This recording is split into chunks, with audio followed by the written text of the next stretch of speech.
ముఖ్యంగా ఏంటంటే రఘునందన్ గారు మొన్న ఈ ప్రశ్న నా నుంచే స్టార్ట్ చేస్తున్నాను.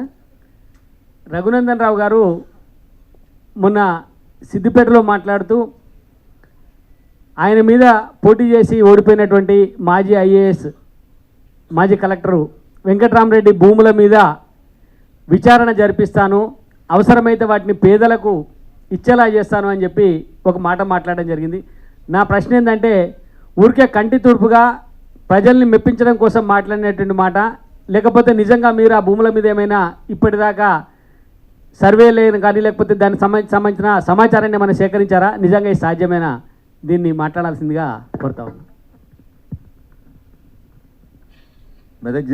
మెదక్ జిల్లా జాయింట్ కలెక్టర్ నుంచి సిద్దిపేట జిల్లా కలెక్టర్గా వచ్చిన తర్వాత వెంకట్రామరెడ్డి గారు చేసినటువంటి ధరణి పేరిట జరిగిన అనేక మోసాల లోపల ముఖ్యంగా ఆయన ములుగు లోపల ఒక హార్టికల్చర్ యూనివర్సిటీని భారత ప్రభుత్వం ద్వారా స్థాపించిన తర్వాత దాంట్లో ఒక గెస్ట్ హౌస్ పెట్టి 2 సంవత్సరాల పాటు ఆ గెస్ట్ హౌస్లో సకుటుంబంగా ఉండి ఆయన చేసిన పని ఏంటంటే, ఏ ఊర్లో ప్రభుత్వ స్థలాలు ఉన్నాయి, ఏ ఊర్లో దళితులకు అసైన్ చేసినటువంటి భూములు ఉన్నాయని చూసి ఆ ఊర్లో ఉన్నటువంటి ఒక పొలిటికల్ లీడర్ని, అప్పుడు ఉన్నటువంటి టీఆర్ఎస్ పార్టీ లీడర్లను పిలుచుకొని వాళ్ళని బెదిరించో, నయాన్నో భయాన్నో ధర్నీలో అవన్నీ స్లాట్స్ బ్లాక్ చేసి, అంటే రిజిస్ట్రేషన్ కాదని వీటిని ప్రభుత్వ భూములుగా మారుస్తున్నారని, ప్రభుత్వం ఇతర కార్యక్రమాలకు అక్వైర్ చేస్తుందనే ఉద్దేశంతో రకరకాల గ్రామ పంచాయతీల పరిధిలో ఉన్నటువంటి అనేక ఎకరాల భూముల్ని ఆయన తన కంట్రోల్లోకి తీసుకున్నాడు.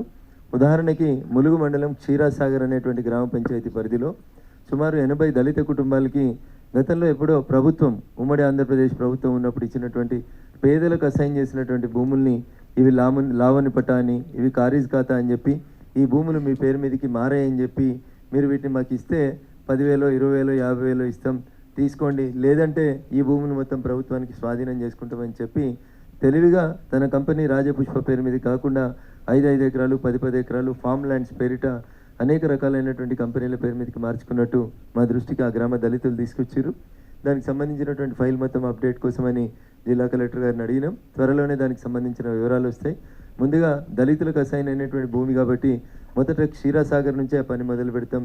మొదట ఆ పని ముందుకు సాగిన తర్వాత మిగతా మండలాలలో సో మనుషులకు ఎప్పుడు కాన్ఫిడెన్స్ వస్తుందంటే, ఒక దగ్గర సక్సెస్ అయితే మా భూములు కూడా ఇక పలానా ఆయన గుంజుకున్నాడని రావడానికి అవకాశం ఉంటుంది. మేము మా కార్యక్షేత్రంగా ములుగు మండలం క్షీరాసాగర్ని ఎంపిక చేసుకోవడం జరిగింది. ఆ క్షీరాసాగర్లో దాదాపు 80 దళిత కుటుంబాలకు ఇచ్చినటువంటి భూమి విషయంలో ఏ కలెక్టర్, ఏ జాయింట్ కలెక్టర్ ఎన్ని రికార్డులు దిద్దినా, ఎన్ని కోర్టులకు వెళ్ళి ఇంజక్షన్ ఆర్డర్ తెచ్చుకున్నా బరాబర్ ఆ దళితుల భూమిని దళితులకే వాళ్ళు సరెండర్ చేసినారని చెప్పి ఒక కాగితాన్ని క్రియేట్ చేసినారు. ఈ భూమి మాకు అవసరం లేదని దళితులు వాళ్ళంతటా వాళ్ళే భూమి సరెండర్ చేసినారని కొత్త కథ తయారు చేసినారు. అది పూర్తిగా తప్పది. దానికి సంబంధించి ప్రజాక్షేత్రంలోనే తేల్చుకుంటాం. ములుగు మండలం క్షీరసాగర్లోంచే వారు అక్రమంగా తీసుకున్నటువంటి భూములకు తోటి కార్యాచరణ మొదలవుతుంది. జూలై 3 వరకు మాకు పార్లమెంట్ ఉంది. జూలై 5 తర్వాత ములుగు మండలాన్ని విజిట్ చేస్తాం. క్షీరసాగర్ నుంచే భూసేకరణ కార్యక్రమంలో వారు చేసిన అవకతవకల్ని ప్రజల ముందు ఉంచుతాం.